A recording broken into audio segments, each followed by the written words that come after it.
வணக்கம் நண்பர்களே. இன்னைய வீடியோவில் நாம் ஒரு அற்புதமான பயணத்தை பார்க்க போகிறோம். செயற்கை நுண்ணறிவு எப்படி பழைய காலத்தில் இருந்து இன்னும் வரை மாறிவிட்டு என்பதை. பழைய நாட்களே ஒரு கடிதம் அனுப்ப நாட்கள் அல்லது வாரங்கள் பிடிக்கும்.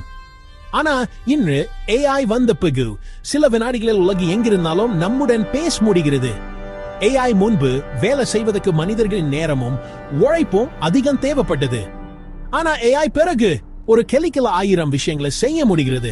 படம் வரைய, வீடியோ எடிட் செய்ய, கூடவே ஒரு புத்தகம் எழுத.